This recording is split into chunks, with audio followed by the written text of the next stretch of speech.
Hello दोस्तों, कैसे हैं आप सभी। उम्मीद है, आशा है आप सब अच्छे होंगे, बेहतर होंगे। एक बार फिर से आप सभी का मोस्ट वेलकम है आपके अपने यूट्यूब प्लेटफॉर्म पर। दोस्तों, आज का यह वीडियो आपका मोस्ट इंपॉर्टेंट होने वाला है, क्योंकि आज के इस वीडियो में मैं आपको हिंदी साहित्य से जुड़े one liner 50 most important questions कराने वाला हूं। ये आपके ऐसे क्वेश्चन हैं जो हर एग्जाम के अंदर ट्रेंड करते हैं और वेरी वेरी मोस्ट क्वेश्चंस हैं।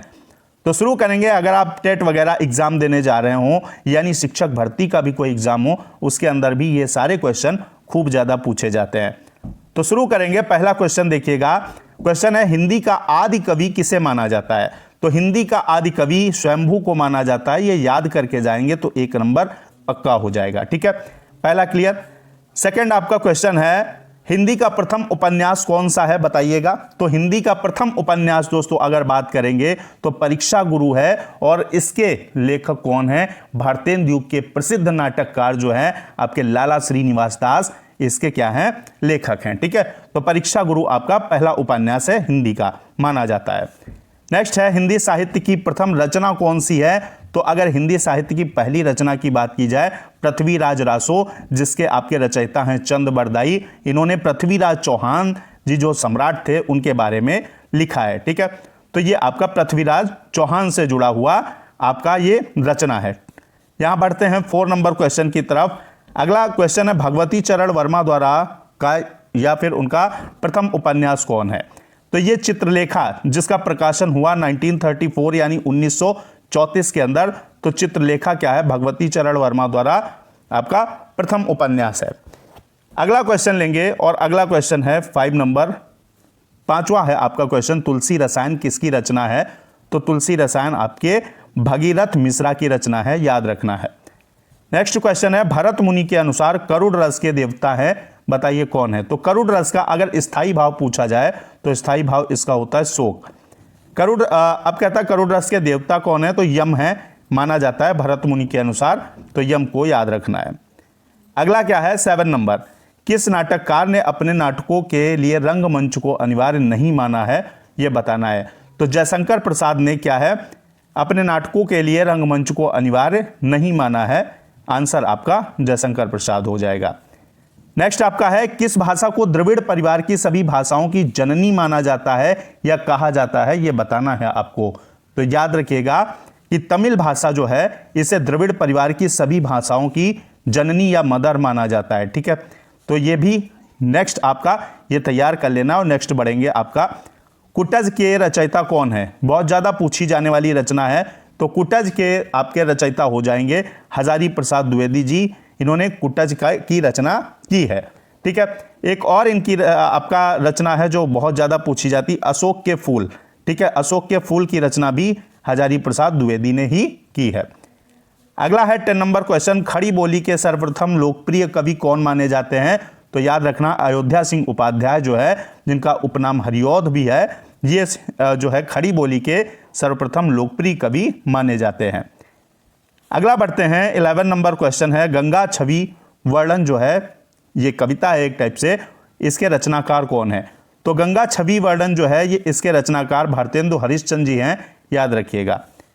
अगला है 12 नंबर क्वेश्चन, डोंगरी भाषा जो है मुख्य रूप से कहां बोली जाती है।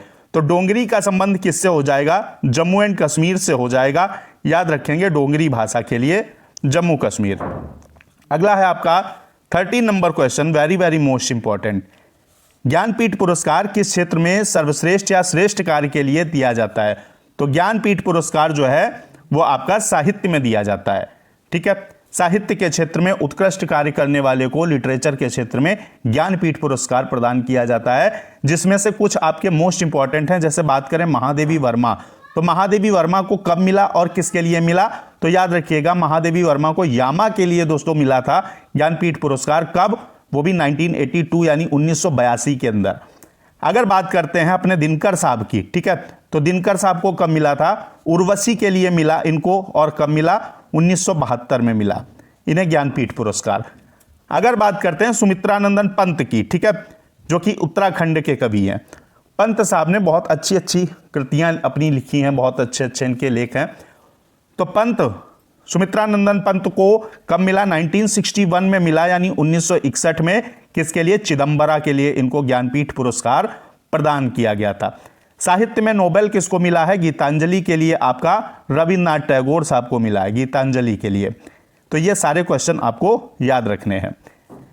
नेक्स्ट है आपका देवनागरी लिपि जो है इसको राष्ट्रलिपि के रूप में कब स्वीकार किया गया? तो याद रखिएगा 14 सितंबर 1949 को क्या है दोस्तों, देवनागरी लिपि को राष्ट्रलिपि के रूप में स्वीकार किया गया।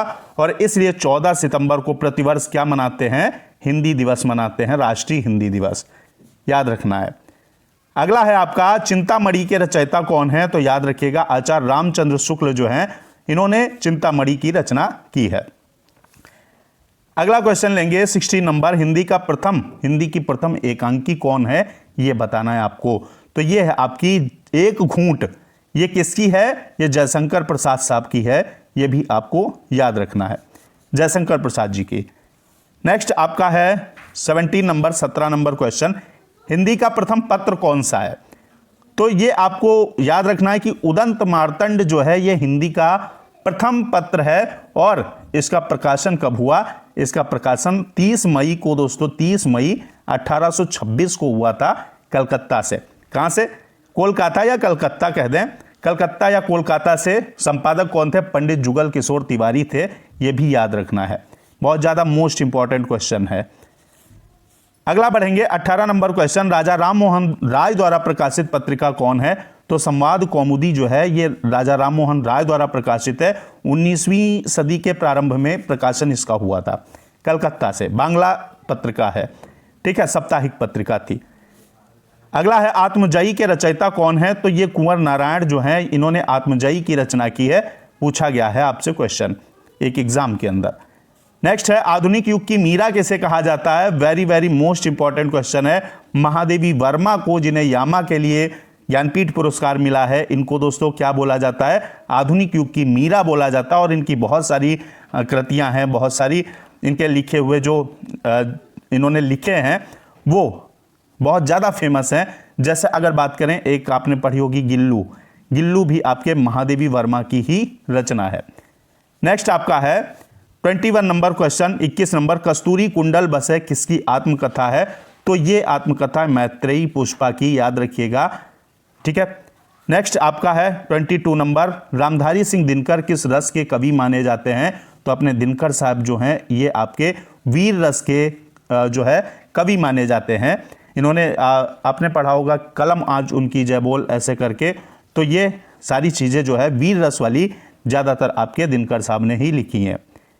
वीरों का कैसा हो बसंत कविता के या की रचनाकार कौन है? तो वीरों का कैसा हो बसंत वेरी मोस्ट इंपॉर्टेंट, कई बार एग्जाम के अंदर आया, सुभद्रा कुमारी चौहान इसकी क्या है? रचनाकार हैं। जिसमें आपका चमक उठी सन 57 में वो तलवार पुरानी थी ऐसा करके लिखा हुआ है। अगला है संस्कृति के 4 अध्याय किसकी रचना है? तो ये आपके रामधारी सिंह दिनकर साहब की रचना है, संस्कृति के 4 अध्याय। अगला है आपका त्यागपत्र जो उपन्यास है किसकी रचना है? तो ये जैनेन्द्र कुमार ने लिखा है। त्यागपत्र एक नॉवेल यानी उपन्यास है और इसके रचनाकार जैनेन्द्र कुमार हैं। अगला है 26 नंबर, देवनागरी लिपि का विकास किस लिपि से हुआ है?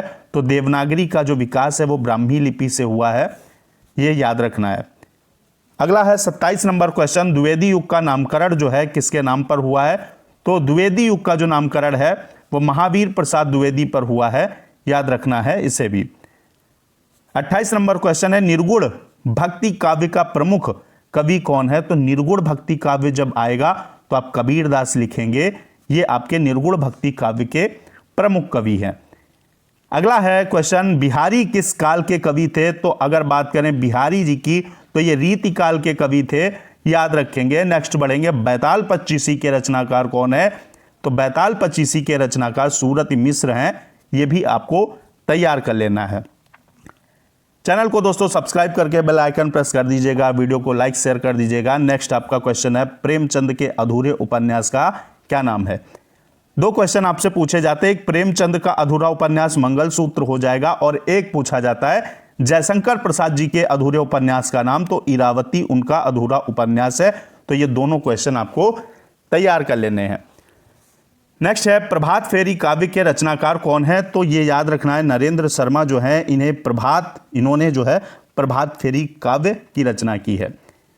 अगला है, बहुत बढ़िया पंक्तियां हैं जो आपके कई बार एग्जाम्स के अंदर आई हुई हैं। प्रभु जी तुम चंदन हम पानी, जाकी अंग अंग बात समानी।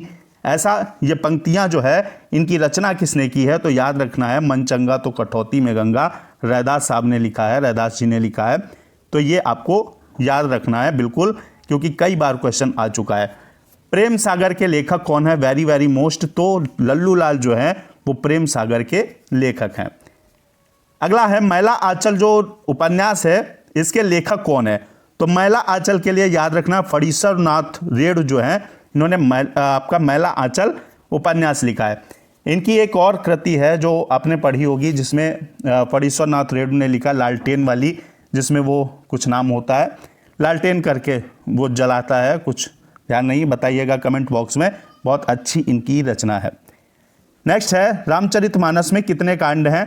तो 7 कांड हैं। ठीक है, पहला आपका बाल कांड है, ये याद रखिएगा, बाल कांड। लास्ट वाला आपका अंतिम जो कांड है वो कमेंट बॉक्स में बताइएगा।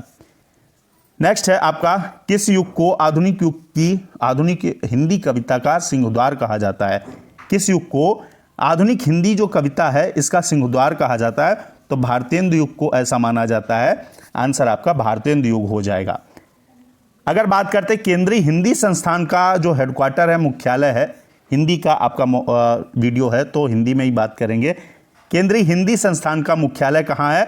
ये आगरा में है दोस्तों, याद रखना है। अगला बढ़ते हैं, सखी संप्रदाय का प्रवर्तन किसने किया? तो स्वामी हरिदास ने क्या किया था? सखी संप्रदाय का आपका प्रवर्तन किया था। अगर नाथ संप्रदाय दोस्तों आ जाए तो गोरखनाथ आपका सही हो जाएगा। ठीक है, गोरखनाथ ने नाथ संप्रदाय का प्रवर्तन किया। नेक्स्ट है, किस ग्रंथ में महोबा के वीर योद्धा आल्हा उदल का वर्णन है? याद रखना है कि परमाल रासो। ठीक है, परमाल रासो जिसकी रचना किसने की है? जगनिक ने की है। और इसमें क्या है? जगनिक ने की है। ठीक है, और इसमें जो महोबा है उत्तर प्रदेश के अंदर, इसके वीर योद्धा आल्हा और उदल का वर्णन है। नेक्स्ट क्वेश्चन है 41 नंबर, रश्मि रेखा किसकी रचना है? तो याद रखना है बालकृष्ण शर्मा नवीन की रचना है रश्मि रेखा। नेक्स्ट आपका बढ़ेंगे, क्वेश्चन है कलम का सिपाही, ये लेखक कौन है? तो कलम के सिपाही जो है लेखक आपके अमृत राय हो जाएंगे। मोस्ट इंपॉर्टेंट क्वेश्चन कई बार पूछा गया है, कलम का सिपाही के लेखक तो अमृत राय। अगला है, गेहूं और गुलाब नामक एक निबंध है, इसके लेखक का नाम क्या है? तो याद रखना है क्या है दोस्तों, रामवृक्ष वेनीपुरी जो है गेहूं और गुलाब नामक निबंध के लेखक है। कई बार एग्जाम्स के अंदर ट्रेंड हुआ है। नेक्स्ट क्वेश्चन है, आवारा मसीहा किसके जीवन पर आधारित जीवनी है? तो याद रखिएगा ये एक लेखक हैं शरद चंद्र चट्टोपाध्याय के ऊपर जीवन पर आधारित एक जीवनी है, जिसको लिखा किसने? विष्णु प्रभाकर ने लिखा है। ये भी आपको याद रखना है। ठीक है, तो आवारा मसीहा शरद चंद्र चट्टोपाध्याय के जीवन पर आधारित जीवनी है, जिसकी रचना विष्णु प्रभाकर ने की है। मेरी तिब्बत यात्रा किसकी रचना है? तो ये आपके जो है बहुत एक घुमक्कड़ एक लेखक हैं राहुल शंकरत्यायन, इनकी रचना है मेरी तिब्बत यात्रा। इन्होंने यात्रा की है, वो वृतांत शेयर किया है। नेक्स्ट क्वेश्चन है, आचार्य रामचंद्र शुक्ल ने सूफी काव्य परंपरा का प्रथम कवि किसे माना है? तो अगर बात करें आचार्य रामचंद्र शुक्ल की मत जो है वो मानते हैं कुतुबन को। ठीक है, लेकिन वैसे आपको मानना है मुल्ला दाऊद को। मुल्ला दाऊद को आमतौर पर माना जाता है, लेकिन रामचंद्र शुक्ल ने कुतुबन को माना है। तो ये चीजें याद रखनी है। एकांकी के जन्मदाता कौन है? धर्मवीर भारती हैं, ये आपको याद रखना है। अगर बात करते हैं रसनिधि जो है किस कवि का उपनाम है? तो रसनिधि पृथ्वी सिंह का उपनाम है, याद रखिएगा। अगला है 49 नंबर, कवि कालिदास का जो अभिज्ञान शकुंतलम है इसका हिंदी अनुवाद किसने किया है? तो इसका हिंदी अनुवाद करने वाले राजा लक्ष्मण सिंह ने किया है, ये याद रखिएगा अभिज्ञान शकुंतलम का। नेक्स्ट आपका 50 नंबर, आज के इस वीडियो का लास्ट क्वेश्चन, हिंदी साहित्य की प्रथम कहानी है। तो प्रथम कहानी दोस्तों क्या है? यहाँ पर प्रथम कहानी इंदुमती है। ठीक है, यहाँ पर हिंदी साहित्य की पहली कहानी। तो आज के इस वीडियो के अंदर मैंने आपको 51 लाइनर क्वेश्चंस करा दिए हैं। मिलते हैं नेक्स्ट वीडियो में बेस्ट क्वेश्चन बेस्ट कंटेंट के साथ। जय हिंद, वंदे मातरम।